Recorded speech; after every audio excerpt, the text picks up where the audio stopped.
आज हम लोग बात करेंगे सिटीजनशिप। क्या बात करेंगे? सिटीजनशिप का पार्ट 4। हमने क्या करा था? हमने पिछले लेक्चर में क्या देख लिया था? हमने पिछले लेक्चर में देख लिया था कि बाय बर्थ हम कैसे एक्वायर कर सकते हैं सिटीजनशिप को, और बाय डिसेंट कैसे एक्वायर कर सकते हैं। बाय डिसेंट में हमारा ये रह गया था कि क्या कर सकते हैं कि जो भी जिस डेट से जिस डेट के उसके बीच में दी हुई है, उसको मानने के बावजूद भी अगर क्या है, further a minor who is citizen of India by virtue of descent and is also a citizen of any other country shall cease to be a citizen of India if he or she does not renounce citizens of nationality of another country। कहने का मतलब ये है, अगर कोई minor citizenship of India है, citizen of India है, किसके through? By virtue of descent के थ्रू अगर वो सिटीजन ऑफ इंडिया है, और उसके बाद वो सिटीजन ऑफ दूसरे कंट्री के भी सिटीजन हैं, तो क्या करना पड़ेगा? उसको एक कंट्री के सिटीजनशिप को क्या करना पड़ेगा? गिव अप करना पड़ेगा। उसको क्या करना पड़ेगा? उसको इंडिया के सिटीजनशिप को गिव अप करना पड़ेगा विद इन सिटीजनशिप और nationality of another country with in 6 month of his or her attaining full as. मतलब वो फुल एज में अटेन होने से पहले उसको क्या करना पड़ेगा? उसको इंडिया के सिटीजनशिप को क्या करना पड़ेगा? उसको गिव अप करना पड़ेगा। ठीक है। उसके बाद आते हैं हम लोग, तीसरा क्या प्रोसेस है कि रजिस्ट्रेशन के थ्रू, बाय रजिस्ट्रेशन के थ्रू क्या हो सकता है? बाय रजिस्ट्रेशन के थ्रू किस तरीके से हम इंडिया के सिटीजनशिप को एक्वायर कर सकते हैं। रजिस्ट्रेशन के through the central government may register as citizen of India any person not being an illegal migrant. वो क्या होना चाहिए? वो इलीगल माइग्रेंट नहीं होना चाहिए। If he or she belongs to any of the following category, namely अगर वो कोई भी कैटेगरी में, जो भी हमें अभी पढ़ेंगे उस कैटेगरी में अगर कोई भी कैटेगरी से बिलोंग करती है, तो सेंट्रल गवर्नमेंट क्या करेगा? उसको रजिस्टर कर सकती है as a citizen of India. जैसे में a person of Indian origin who is ordinarily resident in India for 7 years before making an application for registration। Registration के एप्लीकेशन से 7 साल पहले वो क्या रह रहा है? 7 साल पहले से क्या हो रहा है? वो इंडिया का ऑर्डिनरीली रेसिडेंट है, तो उसको क्या मिल सकता है? उसको इंडियन रेसिडेंट, इंडियन सिटीजन मिल सकता है। ठीक है, ये पहली बात होगी। दूसरी बात होगी, a person of Indian origin who is ordinary resident in any country or place outside undivided India. Undivided India के, और अनडिवाइडेड इंडिया के यहाँ का क्या मतलब है? अनडिवाइडेड इंडिया जैसे बांग्लादेश हो गया, पाकिस्तान हो, ये सारे चीज पहले एक ही में थे। अगर इस अनडिवाइडेड इंडिया से पहले, अगर इस अनडिवाइडेड इंडिया से बाहर अगर कहीं वो रह रहा है, और वो इंडियन ओरिजिन से है, तो वो क्या हो सकते हैं? वो ordinary resident in any country or place outside undivided India. अगर वो इंडियन ओरिजिन है, कोई भी व्यक्ति अगर इंडियन ओरिजिन है और वो अनडिवाइडेड इंडिया से बाहर रह रहा है, उसको क्या मिल सकता है? उसको सिटीजनशिप ऑफ इंडिया मिल सकता है। ये दूसरी कारण होगी। तीसरी कारण क्या हो गया? A person who is married to a citizen of India and is ordinarily resident in India for 7 years before making an application for registration। एक आदमी क्या है? एक आदमी इंडियन सिटीजन से मैरी किया, ठीक है, शादी किया। शादी करने के बाद क्या है, और वो ऑर्डिनरी क्या कर रहा है? इंडिया में रेसिडेंट कर रहा है। कितने दिन से? कम से कम 7 साल से। 7 साल से वो इंडिया में रेसिडेंट है, और वो मैरी कर लिया किसी से, इंडियन सिटीजन से, तो वो क्या हो जाएगा? वो इंडियन सिटीजनशिप उनको सेंट्रल गवर्नमेंट के थ्रू मिल सकती है। ठीक है। उसके बाद minor children of a person who are citizen of India. उस पर्सन के माइनर चिल्ड्रन जो कि इंडिया के सिटीजन है, मीन्स किसी माइनर बच्चे जिसके जिसके फादर्स या पेरेंट्स क्या हैं? इंडिया के सिटीजन, उसको क्या मिल सकता है? उसको इंडिया की सिटीजनशिप मिल सकता है। A person full age and capacity, एक पर्सन जो जब तक वो फुल एज और कैपेसिटी पे नहीं आया है, तब तक क्या है? तब तक वो ए पर्सन और फुल एज ऑफ कैपेसिटी। एक मिनट, एक बारी मैं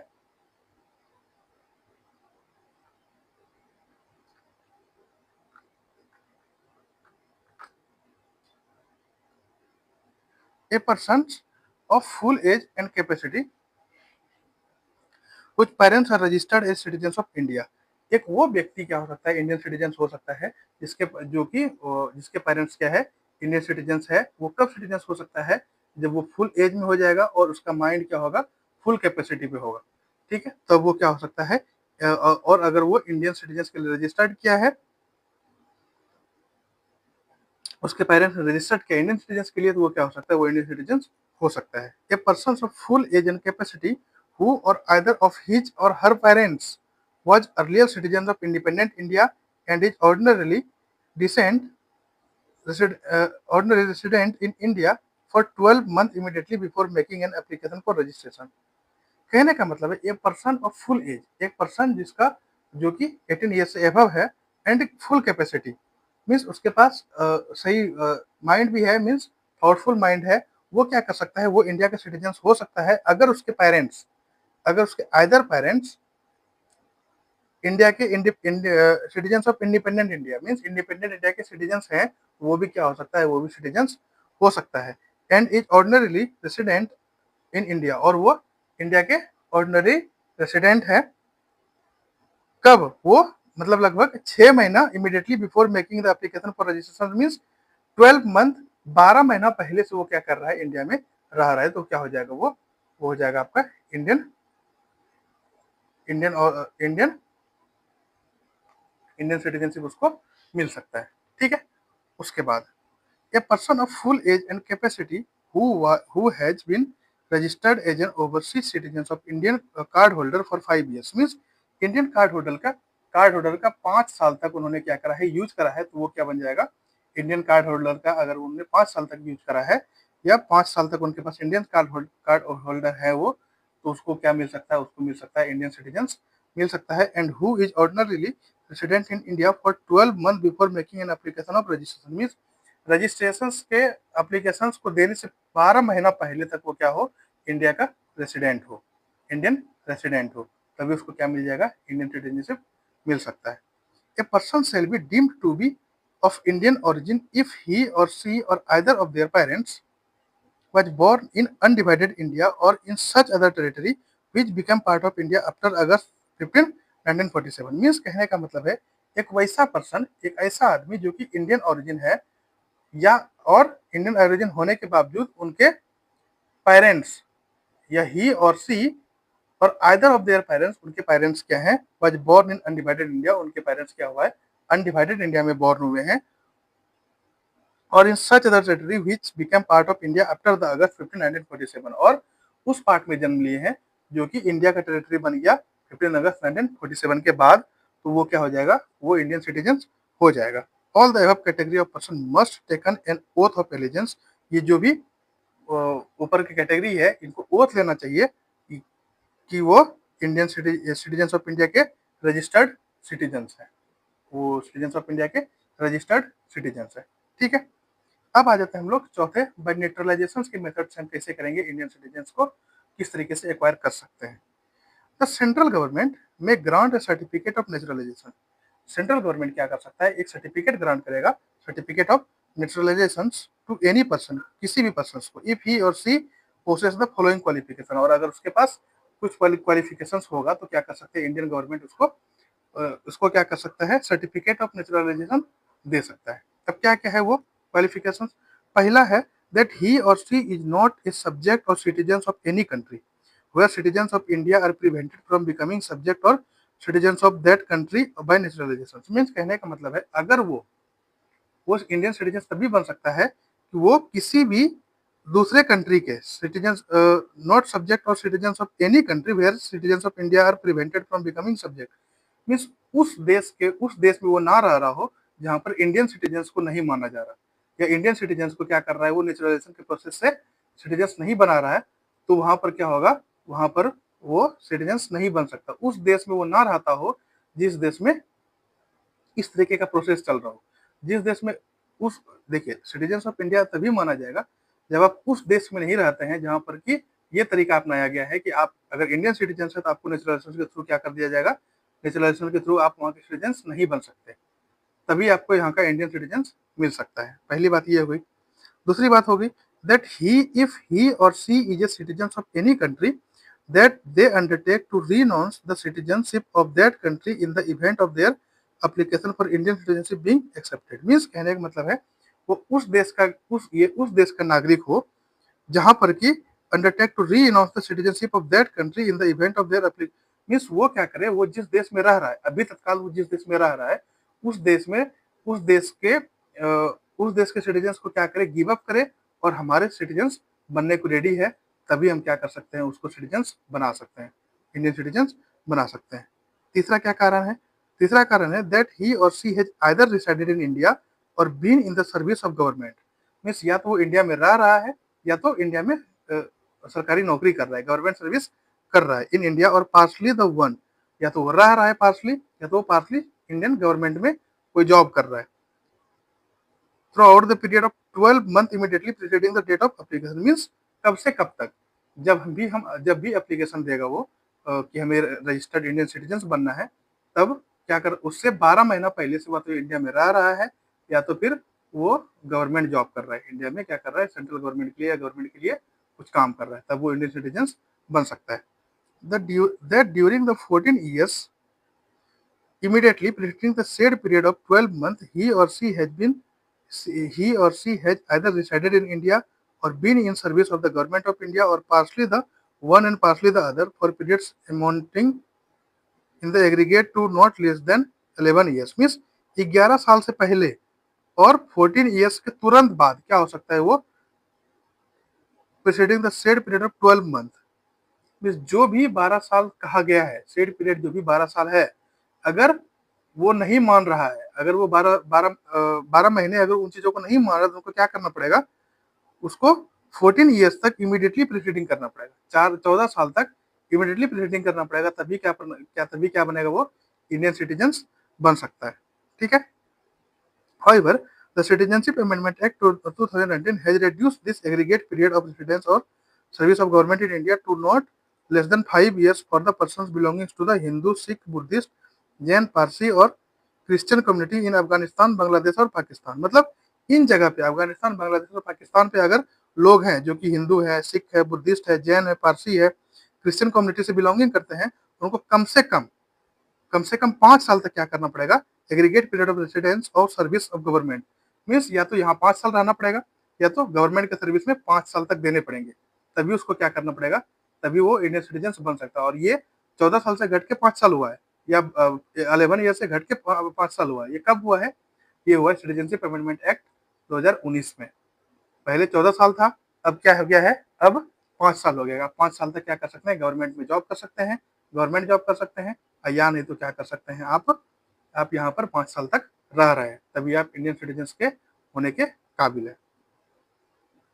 उसके बाद that he or she is a good character, उसका क्या होना चाहिए, करेक्टर अच्छा होना चाहिए। That he or she has an adequate knowledge of language specified in the 18 schedules of the constitution. Constitution के जो 18 शेड्यूल है, उसमें से जो लैंग्वेज स्पेसिफाई किया गया है, उसमें से कुछ लैंग्वेज आता हो, या एक लैंग्वेज, एडिक्वेट नॉलेज होना चाहिए उस लैंग्वेज का, तभी क्या होगा, वो इंडियन सिटीजन हो सकते हैं। ठीक है। That in the event of a certificate of naturalization being granted to him or her, he or she intend to reside in India. वो जब तक सर्टिफिकेट होने के बाद नेचुरलाइजेशन जो भी ग्रांट होगा नेचुरलाइजेशन के थ्रू, तभी वो क्या होगा, वो रिसाइड इन इंडिया, तभी वो इंडिया में रहने के इंटेंट हो सकते हैं। और to enter into a continue in service under a government of India. Means ये करने के बाद ही आप कंटिन्यू कर सकते हो सर्विस को। और अगर ये इंडियन सिटीजन नहीं है, फिर भी आप कंटिन्यू करना चाहते हैं, तो वो कंटिन्यू नहीं हो सकता है। Which India is a member of Congress Society? ठीक है।